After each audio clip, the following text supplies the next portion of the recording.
In this Elden Ring video, I'm going to be showing you my Sword Saint build. This is a New Game Plus build that focuses on the use of the Sacred Relic Sword. A lot of people have been asking me to do a build for this weapon. It's obviously a weapon that is very New Game Plus friendly since you get it at the very end of the game. So you almost have to use it in New Game Plus. So in this video, we're going to explore how to get the most out of this weapon. So first up, let's talk a little bit about the Sacred Relic Sword. This is a great sword that weighs 11, which is one of the heavier great swords. It does both physical and holy damage, although it does far more physical damage than holy damage. It has 110 critical, meaning that it's one of two great swords in the game that has 110, with the Lord Sword and Greatsword being the other one. So it does more, when you do like a stagger and then a critical strike, it does more damage than other great swords when you do that. And it has D scaling in strength, B in dexterity, and C in faith. The thing that sets this weapon apart from other weapons is, of course, its weapon skill wave of gold, which shoots out a golden wave, like sort of in a cone in front of you over a very long distance. It does 100% holy damage. And this thing can absolutely wipe out packs of enemies from very far away or deal significant damage to bosses or tough enemies from far away. And something that's great about it as well is that even if it doesn't kill enemies, it tends to knock them down. So while they're getting up, you can hit them with another wave, and while they're getting up from that, you can hit them with another wave, etc., making this a particularly deadly weapon skill.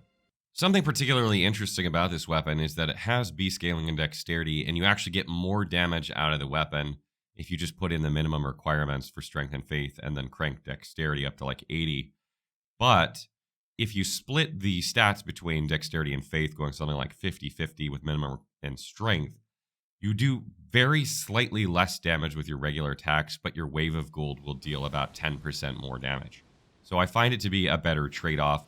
Also, putting that many points in faith will allow you to use spells, like if you want to use Golden Vow or Flame Grant Me Strength or any other, faith spell buff that is in that, 20 to 50 requirement for faith, which all incantations are. So that works out really well as well. So you're only losing a very small amount of damage to split that way, and you're boosting the damage of Wave of Gold a lot and giving yourself some flexibility with incantations.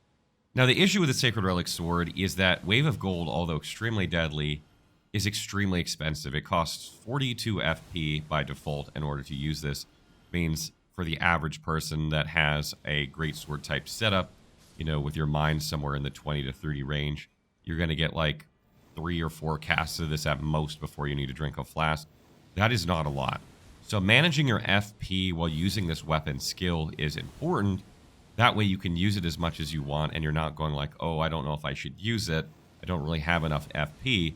Because if you're holding back from using the weapon skill of this weapon because you're, trying to manage your FP, you're really, losing out a lot of potential with this weapon. So solving that is what I went for when working with this build. So the first thing I did here was slot carry and Filigreed Crest. This reduces the FP cost of your weapon skills by 25%. That knocked this down from 42 to 32 because it rounds down, so you don't quite get exactly 25% in this case, but you get like 22% or something reduction here, which helps tremendously because you save a lot of FP. If you're reducing the FP cost of a weapon skill that's like 12 FP, you save 3. But when it's 42 and you save 10, that's huge savings. So that works out very nicely here. The other thing that I wanted to do was slot the Sacrificial Axe in my other hand in order to give you more FP when you kill enemies. Because that way, when you kill all these enemies with Wave of Gold, you get back tons of FP, and a lot of times it can refund the cost. But in this case, it made more sense to use the Sword of Milos for this build because Sacred Relic Sword is itself a great sword. That way you can power stance both great swords, you can use jump attacks as well, and you still get that FP back when you kill enemies, and you get even more with the Sword of Milos than you do with the Sacrificial Axe. In this case, you're getting back 5 FP per kill compared to the 4 FP per kill that you'd get from Sacrificial Axe. So those two things kind of led me down the road of, well, this will allow me to use the weapon skill more often. It also gives you the option to do jump attacks with great swords. It also gives you the option to buff with Golden Vow and other buffs. And it turned out to be this really strong build that has a lot of variety and flexibility. When it comes to the armor that I'm using for this build, I'm using the Haligtree Knight set on the top 2 pieces and just some Haligtree armor on the bottom. I was actually trying to farm the whole set, but it was taking too long, so I just kind of stopped. I love the art style of this set. I think it works really well with this weapon. And it doesn't really matter what armor you use for this build. Obviously, the more protection, the better. You still want to be able to medium roll. But because you're using 2 great swords, your equip load isn't going to be so much that you're going to be able to wear exactly the armor that you want to use for this build. But as you go further in a New Game Plus and you increase your endurance more, you'll be able to wear heavier armor that gives you more protection and more poise, and that'll just help you out even more.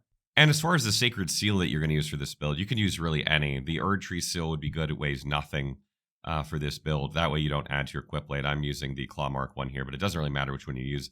Using the lightest one possible is great in order to give yourself, more equip weight for armor and your swords, etc. That can free up points in endurance early on when you're trying to pump damage, and then later you can add endurance to wear heavier armor.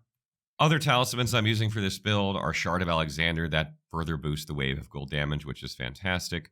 I'm using the Dragon Crest Great Shield Talisman to give me even more protection. It's probably one of my favorite talismans in the game. Just gives you lots of physical protection, which is good. And obviously we're using the Claw Talisman here as well. This is for jump attacks. Anytime you're doing a power stance jump attack build, this is a great talisman to use. So generally the style of play that I use is I default to jump attacks. Anytime there are a large number of enemies on the screen, I use Wave of Gold. Sometimes I'll even run in and aggro a bunch of enemies, back away, and then cast Wave of Gold just to make things faster. What I really like about this build, something that I didn't mention earlier that I'll mention now, is that because the Sword of Milos is 100% physical damage, and the Sacred Relic Sword is like 65% physical damage or 60% physical damage, you do a lot of physical damage with this build. Wave of Gold is holy damage. There are a lot of holy resistant bosses and enemies in the game, and you're like, oh crap, I can't use this weapon skill on them. But it's no problem with this build, because when you find those enemies, for instance, like Margit at the beginning of the game is very holy resistant, or Godric is very holy resistant, you just use the jump attacks. The jump attacks basically bypass that issue, because you get like 85% physical damage with jump attacks between Sword of Milos and Sacred Relic Sword. So you're not quite as effective as a build that was 100% physical damage when you're doing jump attacks, but it's still good enough to get you through these fights, and then back to using Wave of Gold on enemies that aren't holy damage resistant. And again, when it comes to spells for this, the main one I use is Golden Vow, but you can also use Flame Grant Me Strength. As I mentioned, you do a lot of physical damage. You can use Blessing's Boon or Blessing of the Erd Tree to give you heal over time. You can use Black Flame Protection in order to give you more protection if you don't want to use Golden Vow. There are a lot of different buffs you can use with this build to help give you more protection, which is fantastic.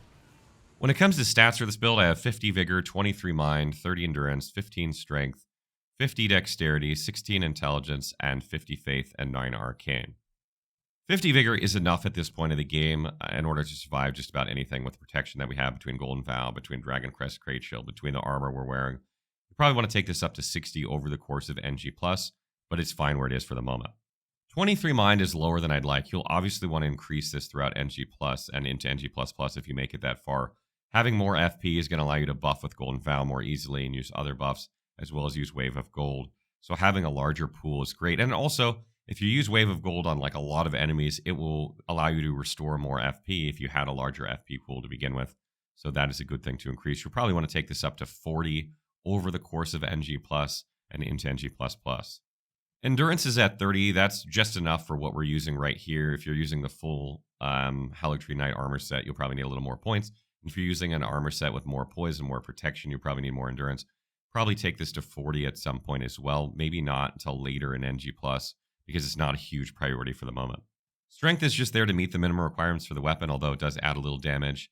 And Dexterity and Faith, as I mentioned before, the case why I split these 50-50.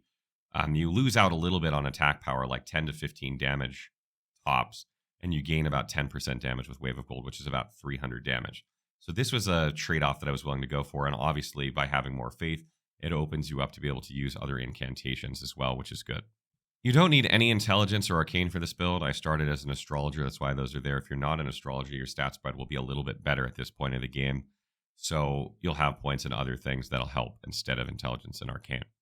One of the things that I really like about this build is that it's future-proof, meaning that you'll be able to make it through NG+, increasing your damage in NG++.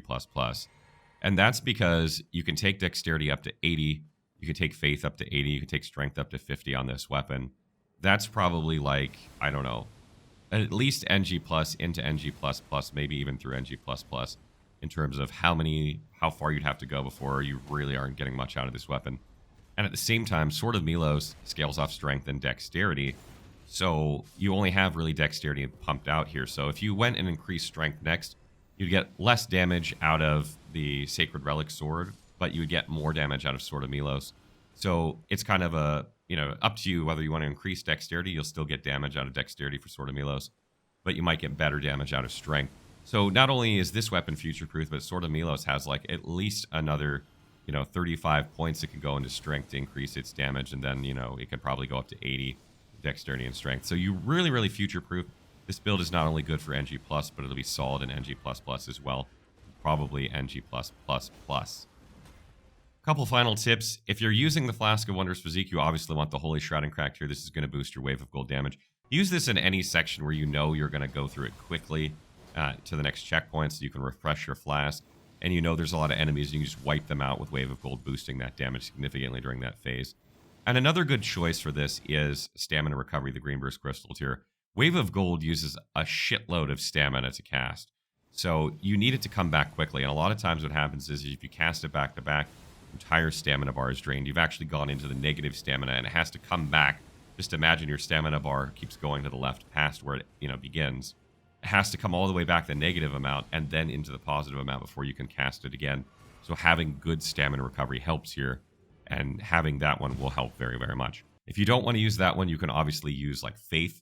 That will increase your damage with Weight of Gold, but I just find getting that stamina back and being able to cast Wave of Gold more frequently is a better use of the tier. And if you're talking about runes to use for this build, obviously Godric's Great Rune is a good case here. You need Vigor, you need Mind, you need Endurance, you need Strength, you need Dexterity, you need Faith. It's 6 of the 8 stats. Anytime in your NG+, you're going to have a lot of stat usage, so Godric's is a good case here. Once you get done with Godric, you can go get this, and that will help increase your efficacy with this build tremendously. Stay tuned, we have more NG+ builds coming. Let me know what you would like to see. A lot of the reasons I made this build are because a lot of people were asking for the Sacred Relic Sword. So if you have a weapon you want to see a build for, or a style of play with certain spells, or casting, or hybrid, let me know in the comments, and I will try to accommodate if I can.